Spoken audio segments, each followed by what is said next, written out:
Good afternoon all of you.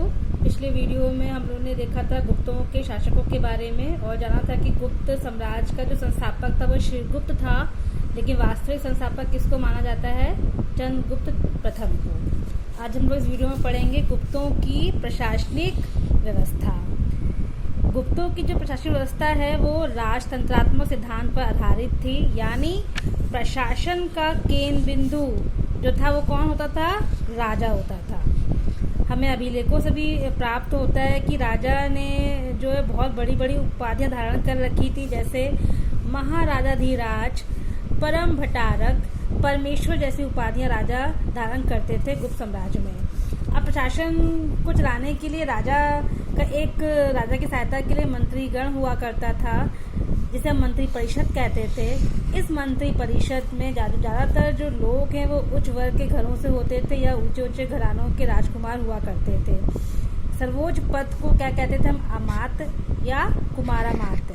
एक ही चीज़ है, अमात्य कुमारामात्य, यानी प्रशासनिक अधिकारी। जो ज़्यादातर प्रांत के प्रांतपति जो हुआ करते थे वो बना करते थे, ये लोग राजकुमार बना करते थे।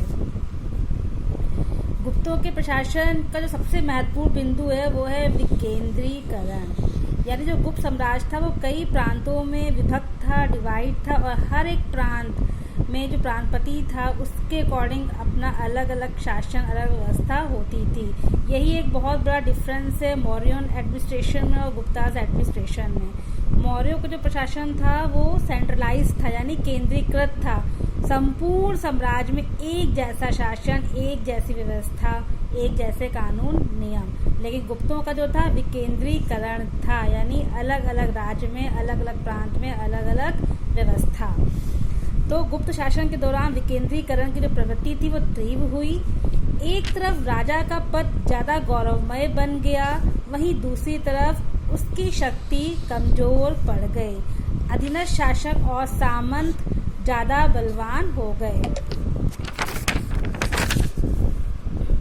सामंत कौन होते हैं? यानी सिंपल सा किसी के अधीन कार्य करना, किसी के अधीन कार्य करना ही सामंत कहलाते थे। यानी जो प्रांतपति हुआ करते ज्यादातर कौन होते थे? सामंत लोग हुआ करते थे, और इनके अकॉर्डिंग ही इनके राज्य में, इनके प्रांत में इनका शासन चला करता था।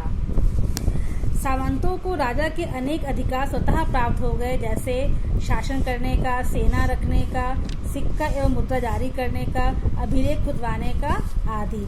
इस संबंध में प्रोफेसर रामशरण शर्मा जी कहते हैं, वस्तुतः गुप्त शासन प्रणाली ने परवर्ती काल के उस प्रशासनिक ढांचे की नींव तैयार कर दी जो पूर्णतः सामंतवादी था। यानी हम कह सकते हैं कि जो सामंतवाद का कॉन्सेप्ट है, जो बीजारोपण है, वो कहीं ना कहीं गुप्तों से ही शुरुआत उसकी होती है।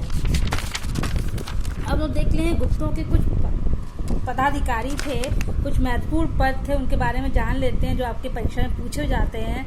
जैसे संधि विग्रहक, संधि व युद्ध का मंत्री, कुमारामात्य प्रशासनिक अधिकारी, महादंड नायक यानी मुख्य न्यायाधीश, दंड पाशिक पुलिस विभाग का प्रधान, बलाधिकृत सैनिक अधिकारी, महाप्रतिहार मुखद्वार यानी सुरक्षा अधिकारी, महापिलुपति गज सेना का प्रमुख, महाश्वपति या भट्टाश्वपति यानी आपको नाम से ही मालूम चल रहा है, अश्व यानी घोड़ा, अश्व सेना का प्रधान, दुर्विधिकरण भूमि कर वसूलने वाला मुख्य अधिकारी, महाभंडागाराधिकृत यानी राजकीय कोष का प्रधान। जितने भी ये अधिकारी हैं इनको जो वेतन मिलता था वो या तो नगद के रूप में मिलता था या भू राजस्व जो होता था, भू राजस्व के रूप में इनको नगद प्राप्त होता था। जो अभी हम देखते हैं जो आय का जो मुख्य स्रोत है गुप्तों का वो क्या था? भू राजस्व, जो कि 1/4 से 1/6 भाग लिया जाता था।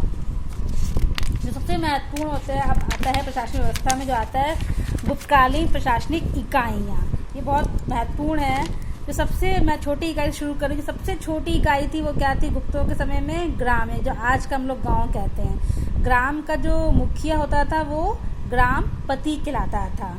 जब ग्राम की व्यवस्था को चलाने के लिए एक ग्राम पंचायतें होती थी जो पूरी तरह से स्वतंत्र होती थी। कई ग्रामों को मिलकर बनता था पेट, यानी अनेक ग्रामों के समूह को हम क्या कहते थे? पेट। यानी मॉडर्न आजकल क्या बोल सकते हैं उसको हम, तहसील। पेट का मुखिया पेटपति। कई पेटों को मिलकर विषय बनता था, यानी मॉडर्न जिला, जिसे हम जिला कहते हैं। और विषय का जो मुखिया हुआ करता था विषय पति हुआ करता था। कई विषयों को मिला के भुक्ति, यानी आज के समय में प्रांत या राज्य कह सकते हैं हम, राज्य। कई भुक्ति का जो प्रधान होता था वो क्या होता था, उपरेख। इम्पोर्टेंट है, पूछा भी जाता है, भुक्ति का प्रधान को क्या बोलते थे, उपरेख।